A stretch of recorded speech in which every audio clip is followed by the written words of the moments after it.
Iran America युद्ध में एक बड़ा टर्निंग पॉइंट आ सकता है। अमेरिका ईरान को गृह युद्ध में झोंकने के लिए कुर्द फोर्स की एंट्री करवा रहा है। कौन है ये कुर्द फोर्स? अमेरिका की सीआईए को कुर्द फोर्स से ये उम्मीद क्यों है कि उसके जंग में उतरने से ईरानी सेना बैकफुट पर आ जाएगी? पूरी खबर जानने से पहले ये डेवलपमेंट देखते हैं। i24 न्यूज ने एक चौंकाने वाली रिपोर्ट दी है।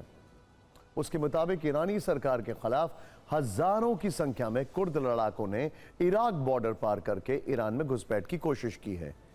ध्यान से देखिए, यह है इराक बॉर्डर। यहां से इन्होंने एंट्री करने की कोशिश की है। कुर्द फोर्सेस का जो परसेंटेज पॉपुलेशन है यह ज्यादा है डार्क एरियाज में। एक तरफ यह है जो ईरान का वेस्टर्न साइड है और एक तरफ यह है जो कि ईरान का ईस्टर्न साइड है, तुर्की। हालांकि इंटरेस्टिंग बात क्या है, तुर्की की भी कुर्द लड़ाकों से नहीं जमती है, तो उससे टर्की की भी इसमें एंट्री हो सकती है। खैर, और वहां ईरानी शासक के खिलाफ कुर्द लड़ाकों की जमीनी हमला करने की योजना है। उस तरफ उन्हें ईरान के अंदर तक रास्ता दिलाने के लिए अमेरिका और इजराइल दोनों मिलकर बॉर्डर के पास बमबारी कर रहे हैं। ईरान के कुर्द में सैन्य बेस, बॉर्डर पोस्ट और बसेज फोर्स के ठिकानों पर टारगेटेड हमले किए जा रहे हैं। पावे और सनंदज शहरों में कई ठिकानों पर स्ट्राइक की गई है। हमलों से कुर्द लड़ाकों के लिए घुसपैठ का रास्ता खोलने की आशंका जताई जा रही है। कुर्दिस्तान में ईरानी सैन्य बेस पर इजरायली हमला हुआ। बने में धमाके के बाद पूरे शहर में अफरा तफरी मच गई है। आईडीएफ के टारगेट पर ईरानी सेना के लैंड फोर्स बेस थे। कुर्द लड़ाकों के लिए रास्ता बनाने की कोशिश का दावा किया जा रहा है। इसराइल पर ईरान को तोड़ने की साजिश के आरोप तेहरान से लग रहे हैं। कुर्द लड़ाकों के समर्थन में अमेरिका ने भी बमबारी की है। ईरान के कुर्दिस्तान में आईआरजीसी के बेस पर बड़ा अटैक किया है। इराकी कुर्दिस्तान में भी कई ठिकानों पर हमले किए गए। कुर्द लड़ाकों को सीआईए की तरफ से हथियार दिए जाने की रिपोर्ट्स आ रही हैं। मारीवान इलाके में कुर्द फोर्स और ईरानी सेना के बीच आमने सामने की लड़ाई की भी खबरें।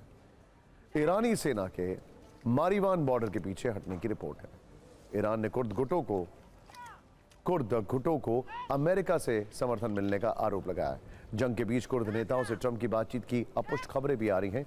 सीएनएन की तरफ से ऐसा कहा गया था। खैर, आपके मन में सवाल आ सकता है कि अमेरिका और इजराइल मिलकर कुर्द लड़ाकों की मदद क्यों कर रहे हैं? इससे उन्हें क्या हासिल होगा? दरअसल ईरान की सेना को खुले मैदान में लाने के लिए यह योजना बनाई गई है। कुर्द लड़ाके 20वीं शताब्दी की शुरुआत से अपने लिए अलग कुर्दिस्तान राष्ट्र की मांग कर रहे हैं। वो एक जातीय समूह का हिस्सा है। तुर्की, ईरान, सीरिया और इराक में सीमित क्षेत्र में रहते हैं। एक अनुमान के अनुसार दुनिया में इनकी कुल आबादी 4 से 4.5 करोड़ है। अकेले ईरान के कुर्दिस्तान में इनकी संख्या 80 लाख के करीब है। इन लोगों की अपनी भाषा है जिसे कुर्दिश कहते हैं। इनकी संस्कृति और परंपराएं भी अलग हैं।